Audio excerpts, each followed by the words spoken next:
ভাইয়ের আমার, যার ভিতরে মরণের ভয় আছে, যার ভিতরে কবরের ভয় আছে, এই মানুষটা কোনোদিন গুনাহ করতে পারে না।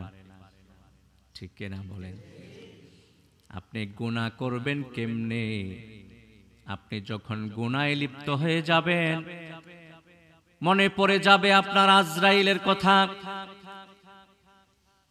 আপনি যদি মরণের ভয়, কবরের ভয় করেন, আপনি চিন্তা করবেন আমি গুনাহ করতেছি, এই অবস্থায় যদি আমার মরণ হয়ে যায়, তাহলে কবরের আযাব ছাড়া আমার অন্য কোনো গতি থাকবে না।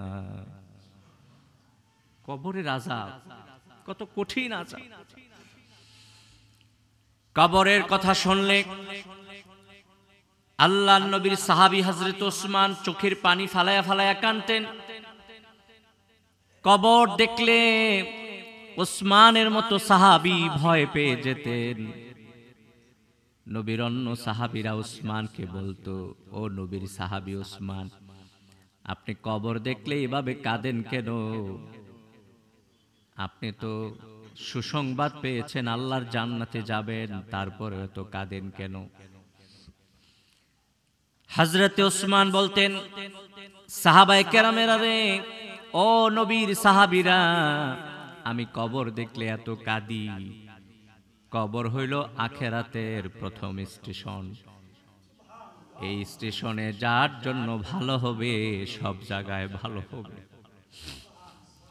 এখানে কবরে যার শান্তি, সব জায়গায় শান্তি। কবর থেকে যার মুক্তি, সব জায়গায় মুক্তি। তার জন্য আল্লাহর জান্নাত অপেক্ষা করবে। সম্মানিত মুসল্লিয়ানে কেরাম, আল্লাহ পাকের দরবারে আলিশানে অসংখ্য গণিত শুকরিয়া। আল্লাহ পাক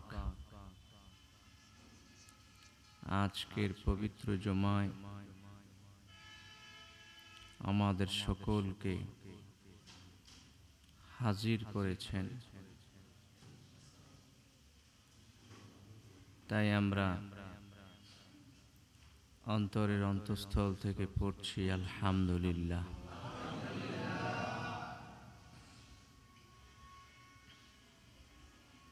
সম্মানিত হাজিরিন, আমি আপনাদের সামনে আল্লাহর হাবিব নবীজি মুহাম্মদ সাল্লাল্লাহু আলাইহি ওয়াসাল্লাম এর জীবন, চরিত্র, আদর্শ নিয়ে আলোচনা করছিলাম। আলোচনা করতে করতে এক পর্যায়ে নবুয়তের 10ম বছর পর্যন্ত চলে এসেছি আলহামদুলিল্লাহ।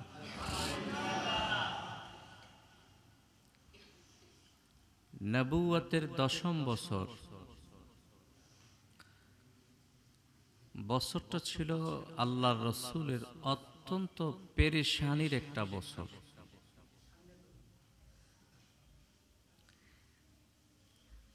এই বছরটাকে আমুল হুজন, চিন্তার বছর বলা হয়। কেন? এই নবুয়তের 10ম বছরে আল্লাহর হাবিবের চাচা আবু তালেবের ইন্তেকাল হয়ে গিয়েছিল। যদিও আবু তালেব মুসলমান হতে পারেন নাই, কিন্তু তার অবদান আমার রাসূল সাল্লাল্লাহু আলাইহি সাল্লামের উপরে অনেক অনেক ছিল। ভাইরা আমার, আবু তালেবের মৃত্যুর পরে আল্লাহর রাসূলের একদম মহব্বত আর ভালোবাসার যিনি ছিলেন কাছের মানুষ, আমাদের আম্মা জান খাদিজাতুল কুবরা রাদিয়াল্লাহু তাআলা আনহা, তারও ইন্তেকাল হয়ে গেল। এ কারণে বছরটাকে আমুল হজন, মানে রসুলের একটা পেরেশানি আর চিন্তার বছর বলা হয়। খাদিজাতুল কুবরাকে আল্লাহর রাসূল সাল্লাল্লাহু আলাইহি ওয়াসাল্লাম কত বেশি ভালোবাসতেন। যতদিন খাদিজা ছিলেন আল্লাহর রাসূল সাল্লাল্লাহু আলাইহি সাল্লাম ততদিন দ্বিতীয় আরেকটা বিয়ে করেন নাই। তারপরে আল্লাহ রাসূল ইসলামের সুমহান স্বার্থে বিভিন্ন সময় বিভিন্ন বিয়ে করেছেন, কিন্তু খাদিজাতুল কুবরা যতদিন ছিলেন ততদিন আর আমার রাসূল সাল্লাল্লাহু আলাইহি সাল্লাম বিয়ে শাদী করেন নাই। বলেন সুবহানাল্লাহ। খাদিজার অবদান ছিল ইসলামের জন্য। খাদিজাতুল কুবরার যে অবদান তা তো বলে শেষ করা যাবে না।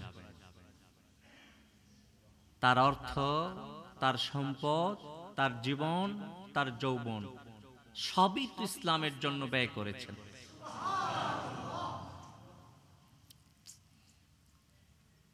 একদিন আল্লাহ রাসূল সাল্লাল্লাহু আলাইহি সাল্লাম খাদিজার হুজরায় গেলেন, দেখলেন তখন মৃত্যু শয্যায়। আল্লাহ রাসূল সাল্লাল্লাহু আলাইহি সাল্লাম খাদিজার মৃত্যু শয্যায় শায়িত দেখে বড় কষ্ট পেলেন। মৃত্যু তো একদিন হবেই, কুল্লু নাফসিন যায়কাতুল মাউত, সবাইকে মৃত্যুবরণ করতে হবে, কেউ থাকবে না, কেউ থাকবে না, সবাই যাবে, একদিন চলে, ঠিক কিনা? দুনিয়ার সমস্ত মানুষেরা যে ধর্মেরই হোক না কেন, ইহুদি নাসারা, নাস্তিক মুরতাদ, যে যে আকীদার হোক না কেন, সবাই মৃত্যুটাকে স্বীকার করে যে মরতে হবে, কিন্তু মরণের পরে আযাব গজব যে হবে ওইটারে আবার স্বীকার করে না। সম্মানিত হাজিরিন, খাদিজাতুল কুবরা মৃত্যু শয্যায় ছিলেন। আল্লাহ রাসূল সাল্লাল্লাহু আলাইহি সাল্লাম খাদিজার পাশে গিয়ে বসে গেলেন। খাদিজা কাঁদতেছে। খাদিজাতুল কুবরার চোখের পানি তো আমার রাসূল বরদাস্ত করতে পারছিলেন না। আল্লাহর রাসূল সাল্লাল্লাহু আলাইহি সাল্লাম ডাক দিয়ে বললেন, খাদিজা তুমি কাঁদো কেন? খাদিজাতুল কুবরা বলে, ইয়া রাসূলুল্লাহ সাল্লাল্লাহু আলাইহি ওয়াসাল্লাম, আমি মরণের ভয়ে, আমি কবরের ভয়ে কাঁদতেছি। মরণের ভয়, কবরের ভয় প্রত্যেকটা মানুষের থাকা দরকার, ঠিক কি না? ভাইয়ের আমার, যার ভিতরে মরণের ভয় আছে, যার ভিতরে কবরের ভয় আছে, এই মানুষটা কোনোদিন গুনাহ করতে পারে না, ঠিক কিনা বলেন? আপনি গুনাহ করবেন কেমনে? আপনি যখন গুনাহে লিপ্ত হয়ে যাবেন, মনে পড়ে যাবে আপনার আজরাইলের কথা। আপনি যদি মরণের ভয়, কবরের ভয় করেন, আপনি চিন্তা করবেন আমি গুনাহ করতেছি, এই অবস্থায় যদি আমার মরণ হয়ে যায়, তাহলে কবরের আযাব ছাড়া আমার অন্য কোনো গতি থাকবে না। কবরের আযাব কত কঠিন আযাব। কবরের কথা শুনলে আল্লাহর নবীর সাহাবী হযরত ওসমান চোখের পানি ফালায়া ফালায়া কাঁদতেন। কবর দেখলে ওসমানের মতো সাহাবী ভয় পেয়ে যেতেন। নবীর অন্য সাহাবীরা ওসমানকে বলতো, ও নবীর সাহাবী ওসমান, আপনি কবর দেখলে এভাবে কাঁদেন কেন? আপনি তো সুসংবাদ পেয়েছেন, আল্লাহর জান্নাতে যাবেন, তারপরে তো কাঁদেন কেন? হযরতে ওসমান বলতেন, সাহাবায়ে কেরামেরা রে, ও নবীর সাহাবীরা, আমি কবর দেখলে এত কাঁদি। কবর হইল আখিরাতের প্রথম স্টেশন। এই স্টেশনে যার জন্য ভালো হবে, সব জায়গায় ভালো হবে। এখানে কবরে যার শান্তি, সব জায়গায় শান্তি। কবর থেকে যার মুক্তি, সব জায়গায় মুক্তি। তার জন্য আল্লাহর জান্নাত অপেক্ষা করবে। দেখেন আমার ভাইয়েরা, খাদিজাতুল কুবরার মতো রমণী, যাকে আল্লাহ পাক দুনিয়ায় থাকতে সালাম দিয়েছেন, দুনিয়ায় থাকতে যে খাদিজাতুল কুবরা সালাম পেয়েছেন, তিনি কবরের ভয়ে কাঁদেন। আমাদের মতো অধম বান্দাদের কবরের জন্য কি পরিমাণ কাঁদা দরকার! অনেক অনেক অনেক কাঁদা দরকার আমাদের। আমি দেখেছি যার আমল যত ভালো, মরণের জন্য সে তত বেশি চিন্তা করে, কবরের চিন্তা তার ভিতরে তত বেশি। যার আমল যত খারাপ, সে মরণেরও চিন্তা করে না, কবরেরও চিন্তা করে না। ঠিক কিনা বলে? খাদিজাতুল কুবরা আজকে জান্নাতুল মুআল্লার একদম কর্নারে সর্বপ্রথম কবরটা হলো খাদিজাতুল কুবরার কবর। খাদিজা যখন মৃত্যু শয্যায় চোখের পানি ফালায়া কাঁদতেছিলেন, আল্লাহর হাবিব সাল্লাল্লাহু আলাইহি ওয়াসাল্লাম সরকারে দো জাহা হুজুরে আকরাম সাল্লাল্লাহু আলাইহি সাল্লাম খাদিজারে সান্ত্বনা দেয়, খাদিজা কাঁদো না, কাঁদো না, কবরের চিন্তায় আর মরণের চিন্তায় তোমার কাঁদা লাগবে না। ভাইয়ের আমার, তারপরেও খাদিজাতুল কুবরা পেরেশান। আল্লাহর হাবিবকে বললেন, ইয়া রাসূলুল্লাহ সাল্লাল্লাহু আলাইহি সাল্লাম, আমি আর কাঁদবো না, আমি আর কাঁদবো না, কান্দা টোটালি একদম বন্ধ করে দিব। আমার কিছু দরখাস্ত আছে, যদি আপনি কবুল করেন গো ইয়া রাসূলুল্লাহ। আল্লাহ রাসূল বললেন, খাদিজা, আমার জীবন দশায় আমার কোনো কথা তুমি ফেলে দাও নাই, তোমার মৃত্যুর পরেও আমি তোমার দরখাস্ত ফেলে দিব না। খাদিজাতুল কুবরা আমার নূর নবীকে বললেন, ইয়া রাসূলুল্লাহ সাল্লাল্লাহু আলাইহি ওয়াসাল্লাম, আমি মারা গেলে, আমার ওয়াফাত হয়ে গেলে আপনি নিজে আমারে গোসল দিবেন, বাজার থেকে আমার কাফনের কাপড় খরিদ করবেন না, আপনার জুব্বা মুবারক দিয়া আমারে কাফন পরাইবে। ইয়া রাসূলুল্লাহ সাল্লাল্লাহু আলাইহি সাল্লাম, আমাকে আমার জানাজা আপনি পড়াইবেন, আমার কবরের ভিতরে আপনি আমাকে শোয়াইবেন, আমাকে দাফন করে সবাই চলে যাবে। ও দয়াল নবী, ও আমার স্বামী, আপনি কিন্তু যাবেন না, আমার কবরের পাশে আপনি দাঁড়িয়ে থাকবেন। আল্লাহর হাবিব তাই করলেন। খাদিজার যতগুলি ওসিয়ত ছিল, গোসল দেওয়া, জুব্বা মোবারক দিয়া কাফন দেওয়া, তারপরে জানাজার ইমামতি করা, তারপরে নিজে কবরে শোয়ানো, খাদিজা সবই করলেন। খাদিজার জন্য আল্লাহ রাসূল সবই করলেন। মাটি দেওয়ার পরে কবরে শোয়ানোর পরে চেহারাটা কিবলামুখী করতে হয়। আল্লাহর হাবিব সাল্লাল্লাহু আলাইহি সাল্লাম খাদিজার চেহারাটা কিবলার দিকে ফিরাইয়া দিলেন, কিন্তু আমার ভাইয়েরা খাদিজার চেহারা কিবলার দিকে থাকে না, আকাশের দিকে চলে যায়। কিবলার দিকে চেহারা থাকে না, উপরের দিকে চলে যায়। আমার নবী পেরেশান হয়ে গেলেন, কিরে খাদিজার চেহারা কিবলার দিকে কেন থাকে না? না জানি আল্লাহ গোসা হয়ে গেছে, রাগ হয়ে গেছে, না জানি আল্লাহ পাক অসন্তুষ্ট হয়ে গেছে। এই চিন্তা করে আল্লাহর রাসূল চোখের পানি ফালায়া কাঁদতে লাগলেন। এমন সময় ওহী নাজিল হয়ে গেছে, নবীজি কাঁদেন না, খাদিজার চেহারাটা কিবলামুখী না, এই মুহূর্তে আল্লাহর আরশমুখী হয়ে আছে।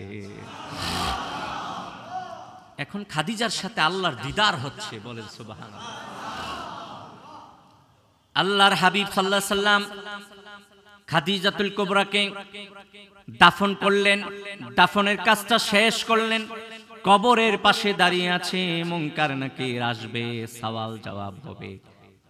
আল্লাহর হাবিব খাদিজার কথা মতো সেখানে দাঁড়িয়েছিলেন, মুনকার নাকির সওয়াল করলে জবাব আমার নবী খাদিজাকে দিতে দিবেন না, আমার দয়াল নবী নিজেই জবাব দিবেন।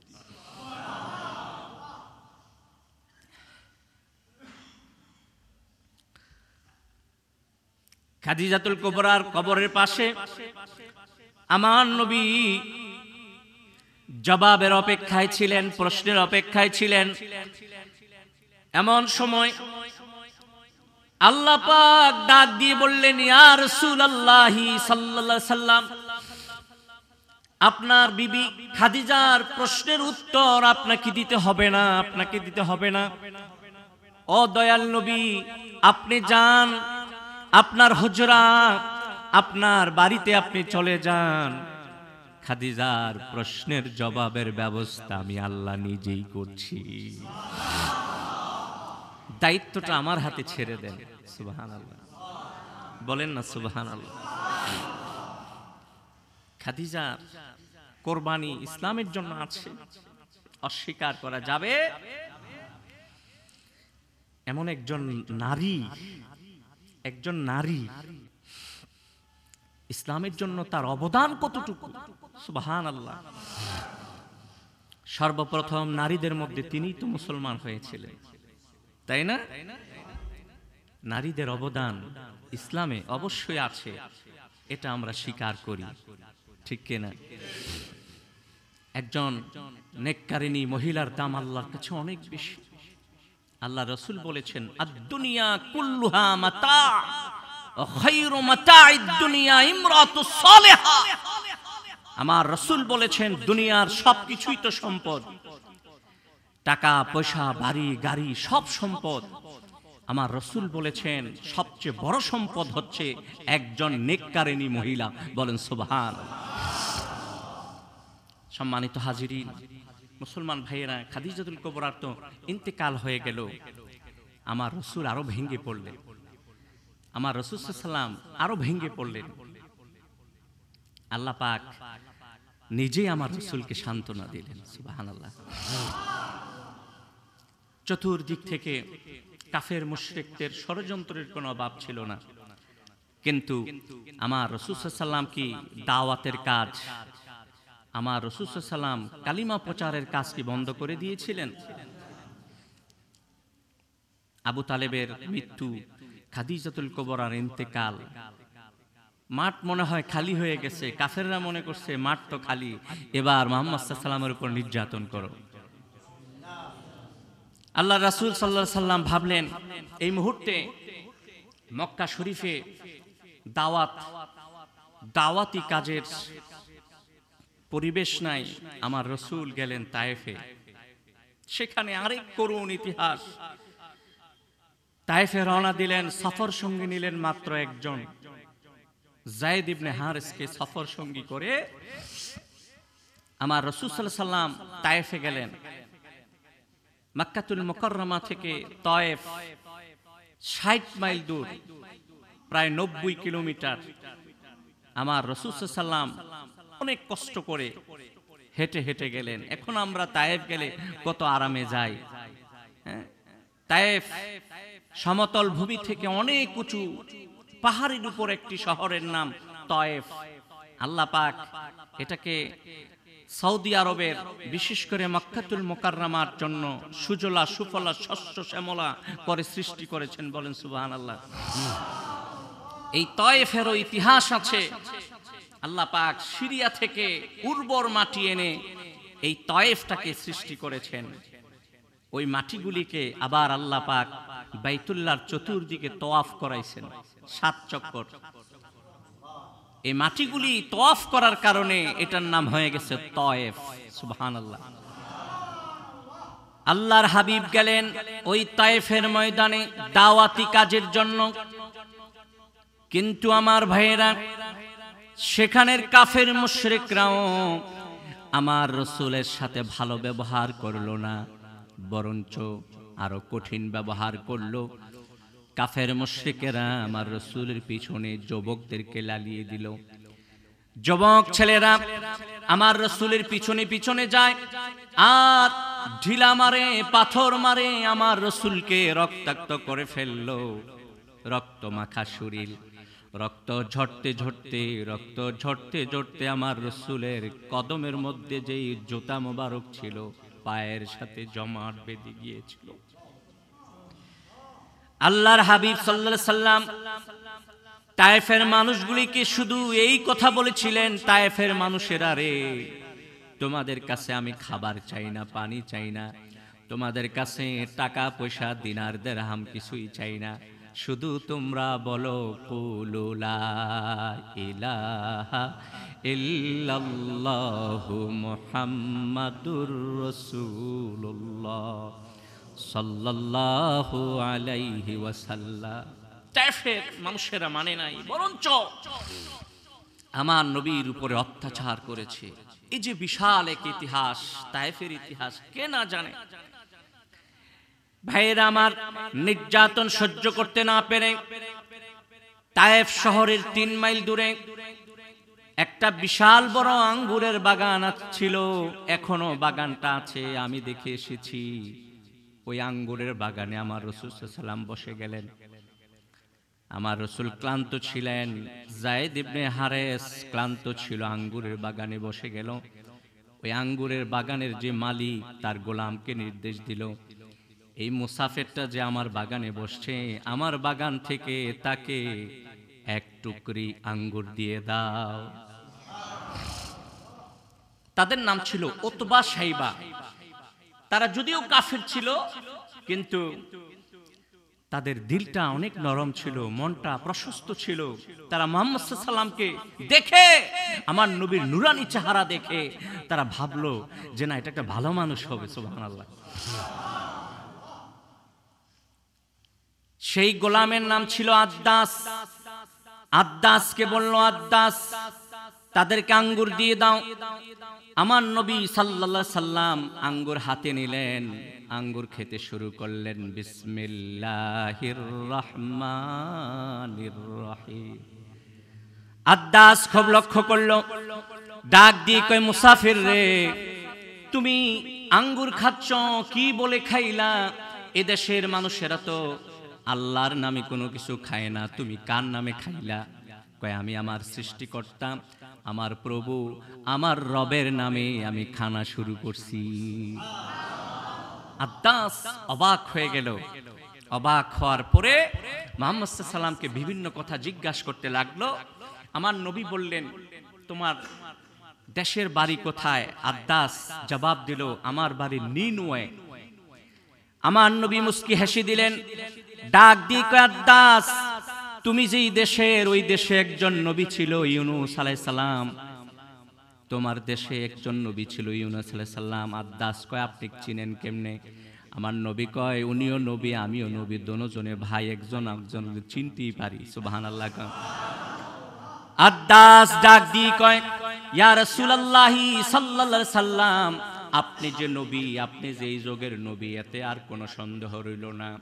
আমারে তাড়াতাড়ি পড়ায়া দেন লা ইলাহা ইল্লাল্লাহু মুহাম্মাদুর রাসূলুল্লাহ সাল্লাল্লাহু আলাইহি ওয়াসাল্লাম। নির্যাতন যতই বাড়ছিল আমার রসুলের কার্যক্রম ততই চলছিল, ঠিক কিনা? এখনো আমার রসুলের কাজটা আলেম ওলামা পীর মাশায়েখগণ করে যাচ্ছেন, ঠিক কিনা?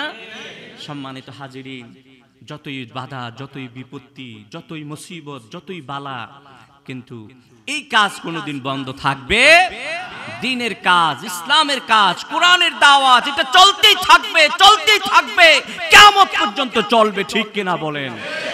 আমরা যেন সহি সালামতে এই দ্বীনি কাজ, আমার রসুলের দ্বীনের প্রচার এবং প্রসার করতে পারি। আল্লাহ যেন কবুল করে, মঞ্জুর করে, বলেন আমিন। ওয়া আখির দাওয়ানা আলহামদুলিল্লাহি রাব্বিল আলামিন।